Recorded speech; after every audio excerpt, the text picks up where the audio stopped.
And I think it's shown how many young people are growing up and developing mental health and self-esteem problems. No matter what happens, I think things like social media, I think they're here to stay, and I don't think they're going to go away anytime soon. What is up, everyone? Welcome back to another video. And today, as you've already seen, a video with Liam Joyce, who was mental health. I hear you, it's okay not to be okay. We're joined by someone who he knows quite well, Mr. Rory Noakes. How are you, mate? Hi, I'm really good, thanks. How are you doing? I'm doing very well. So, you know Liam quite well and the charity, do you? Are you quite involved? Yeah. I met Liam. We both work for a care home company. We work with people with mental health difficulties, and we met through there. And he's now taken me on board, and I'm now project coordinator for I Hear You campaign. So got a really, really good working relationship there. Fantastic, and it's really good. Because I know, Rory, you're not fully involved in sport yourself. You don't. No. You're fully concentrated on, but it's something that you can sort of trade over from general life into sport.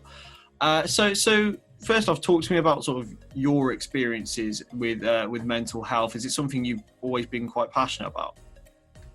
Yeah. So for me personally, I have the professional side of the professional side of it and the personal side of it. For me, everyone has a form of mental health. It's like physical health. You can be well or unwell. And and anyone has mental health, and you can either be well with it or poorly with it. And for me personally, over the last few years I've been quite poorly with it as a teenager growing up, and so it's always been something that's kind of close to my heart, that I want to help people understand it a bit more and help them on their journey with it a bit more. Yeah, absolutely. So do you think it was quite a natural progression for you when Liam said, do you want to come and be project coordinator, because you wanted to be involved in it? Oh, definitely. It's something that for me, it stretches my boundaries so much. As you say, I don't play sport. I'm not a football lad. It's not my realm, but I think it's so good to push your boundaries, and I've loved learning about the different things that is happening in football at the moment, and the things that actually I know about and that I can actually help with. Yeah, absolutely. So what sort of similarities have you found in the football world and real life? Are there any sort of translations in between that you found really easy? I think just in general, it's amazing how certain people you would look at, and on the surface, have this kind of happy, positive exterior, and when you scratch away just that little bit, how much actually some people are struggling. And I think it's the same whether you're into football or sports, or if you're not. A lot of people try to put a brave face on it, especially men, who feel that it's okay to, it's not okay to cry. And it's been really interesting seeing that actually, especially amplified in the sporting world and the sporting community. As you said, from it's okay, like not okay to cry. Do you think that there's still a world of toxic masculinity in that respect, where you have to be sort of this macho man, alpha male, and do you think that's more shown in the sporting community because of the sort of physical world of it?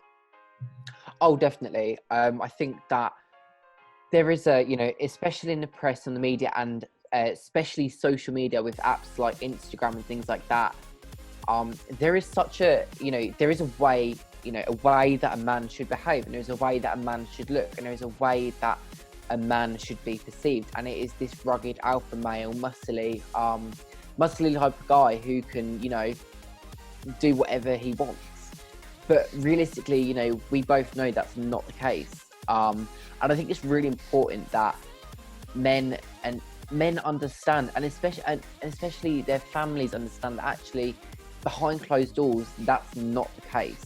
We all have feelings, we all have emotions, and I think especially in sporting world, there is such a who's top dog demeanour, and you can see that the minute you walk on the pitch, you can see who's the captain is always trying to be the one that's the leader, and and there is that kind of have you got to live up to that? And the question is, have you got to live up to that? Because personally, I don't think you do.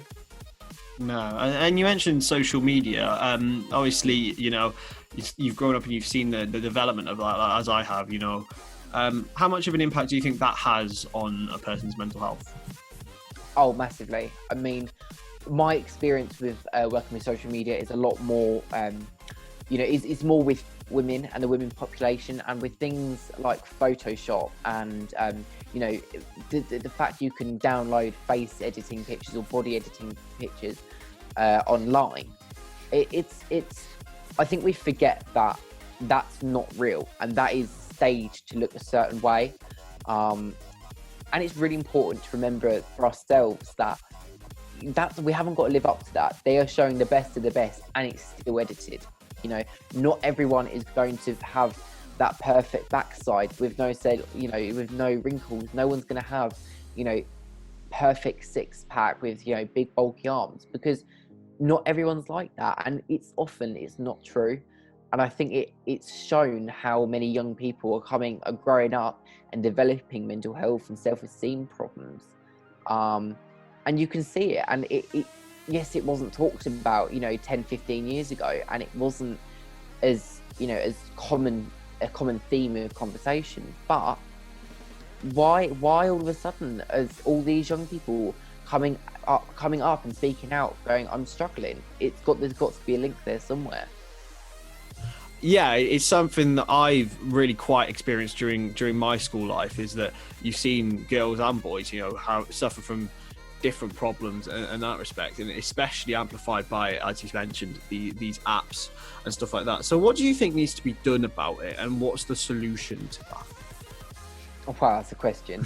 And that's the thing, is there is no simple answer, because no matter what happens, I think things like social media, I think they're here to stay, and I don't think they're going to go away anytime soon.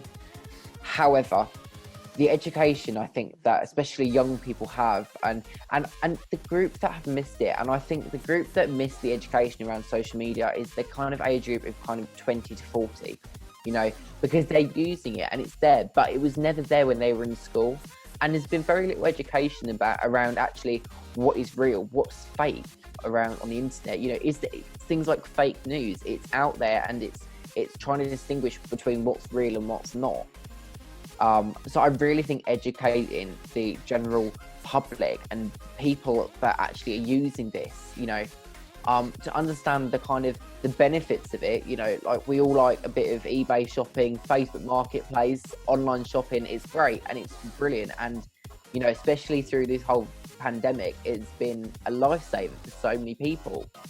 But it's when do you take a step back? If you're getting hate comments, if you're being trolled or anything like that, it's taking a step back and going, okay, yeah, this isn't healthy. And it's saying, actually, it's okay to take that social media break. And I think not a lot of people realise that you can do that.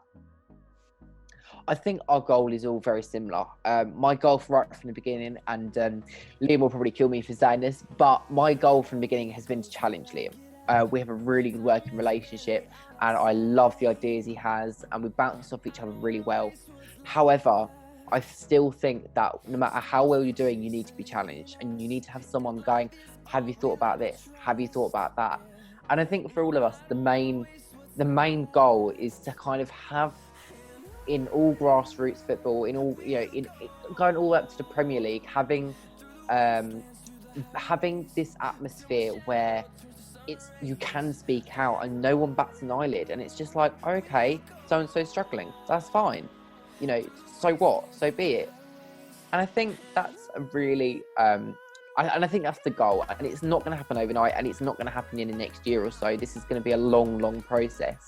Absolutely, and that's the main ethos of it, I think, and it's really good to hear. So, Rory, where can we find all the I Hear You stuff? I'm sure we'll leave the link in the description anyway. Yeah. But give them a website link or whatever. Yes, we're all over Facebook. On I Hear You, is okay not to be okay. Lots of really cool things going on there. We have monthly speak out groups where you can come join us, and we can sit and have a conversation about how we're doing it, and we're finally able to meet in person, which is absolutely great, and it's not over Zoom anymore, which it's all good, but actually be able to see someone in the flesh and go, yeah, we're struggling, it's such a lifesaver for so many people. We're also at ihearyou.co.uk. The proper link will be in the description. I can't remember it off the top of my head right now. But also there's a lot of information about Liam and Liam's experience on there, and it's really good to check out, and it's really interesting to read as well, some of the case studies. But yeah, I'm contactable on Facebook, Instagram. You can find me through the page. I'm always happy to speak to people. So yeah, thank you so much for this opportunity. No problem at all, and I'm sure we'll get some more people just to keep talking about it, because that's the main thing. The more people talk about it is the better. So yeah, thank you very much, Rory, for joining us. You're so welcome. Thank you so much for having me. Yeah, and make sure you lot watching subscribe to the channel. Make sure you do that, because if you don't, then you're lazy, and it's free. All right, thank you very much for watching. We'll see you next time.